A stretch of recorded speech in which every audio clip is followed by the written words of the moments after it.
আসসালামু আলাইকুম। ওয়ালাইকুম সালাম। আসসালামু আলাইকুম। ওয়ালাইকুম আসসালাম। আপু কেমন আছেন? ভালো আছি ভাইয়া, আপনি কেমন আছেন? আল্লাহ তাআলা খুবই ভালো রাখছে। তো আমাদের ক্যামেরার সামনে কি জন্য আসা হয়েছে একটু বলবেন প্লিজ? হ্যাঁ বলবো, বলার জন্য তো আপনাদের ক্যামেরার সামনে আসছি। আমার জীবন কাহিনী বিস্তারিত সব কিছু জানাবো আপনাদের কাছে। আচ্ছা বলেন। ছোট থেকে বেড়ে উঠছেন কোথায়? ছোট থেকে বেড়ে উঠছি টাঙ্গাইলে। আমার দেশের বাড়ি টাঙ্গাইল। আমি টাঙ্গাইলেই থাকি। খুব গরিব ঘরের সন্তান আমি। মা আছে, বাবা নেই। ও আচ্ছা, ভাই বোন? ভাই বোন আমি একা।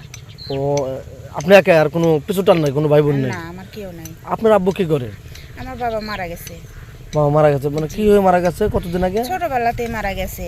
আমি যখন অনেক ছোট তখনই মারা গেছে। মা বাসা বাড়িতে কাজ করে আমারে খুব কষ্ট করে বড় করছে। ও, যাই হোক, এখন আপনি কি করতেছেন, মানে কোনো কাজে যুক্ত? না, তেমন কিছু করি না। বাসাতে একটা মানে একজনের বাসাতে মেশিনের কাজ করি। আর মা টুকটাক একটু বাসা বাড়িতে কাজ করে, এতেই দিন চলে যায়। খুব কষ্টে দিন যায়। মানে আপনাদের ঠিকানাটা আমার এক ভাবির কাছে পাইছি, পাওয়ার পরে আসছি আপনাদের অফিসে। আচ্ছা, আপনি শুধু হেল্পের জন্য আসছেন না বিয়ে সাথে বসতে আসছেন? আমাকে যদি কেউ বিয়ে করে তাহলে অবশ্যই করব বিয়ে। বিয়ে তো করবেন আপনি। যাই হোক, একটু পিছনে আসি। আপনার বিয়ে হয়েছিল, আপনি চলে আসছেন, মানে কি জন্য আসছিলেন? সে অত্যাচার করতো? আমার বিয়ে হয়েছিল, কিন্তু আমার মানে বাবা নেই তো, মা যৌতুক দিতে পারে না। খুব অন্যায় অত্যাচার, মানে খুবই অত্যাচার, মারধর, টাকা নিয়ে এই সেই। পরে চলে আসছি আমি ওখান থেকে। এত অত্যাচার তো আর সহ্য করা সম্ভব না। হ্যাঁ, এখন আসছেন আমাদের এখানে যে আবদ্ধিত আবার একটু ভালো একটা ছেলে ফেলে বিয়ের সাথে বসবেন, এই তো? জি। আচ্ছা, কি কোয়ালিটির ছেলে চান আপনি? কি কোয়ালিটির? আমরা যেমন গরিব, বড় লোক তার চাইলে পাওয়া যাবে না। মধ্যবিত্ত পরিবারের হলেই হবে, সমস্যা নেই। আমাকে সে ভালোবাসবে।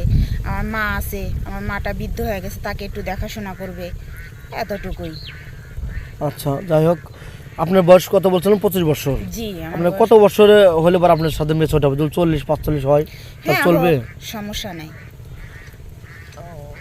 40-45 হলে আপনার কোনো সমস্যা নেই। তার যদি একটা ওয়াইফ থাকে, তাকে চালাতে পারবে, আপনাকেও চালাতে পারবেন, তাহলে আপনি। হ্যাঁ, ওর যদি সামর্থ্য থাকে যে ওই সংসার রাখিয়াও যদি আমাকে চালাইতে পারে সে, তাহলে তাও আমার কোনো সমস্যা নেই।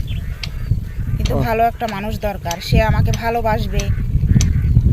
এই যে আপু বললেন যে আপনার একটা ভালো মানুষ দরকার, আপনি কীভাবে বুঝবেন যে সে ভালো মানুষ? সে তো হয়তো প্রবাসী হতে পারে, আমার বাংলাদেশি।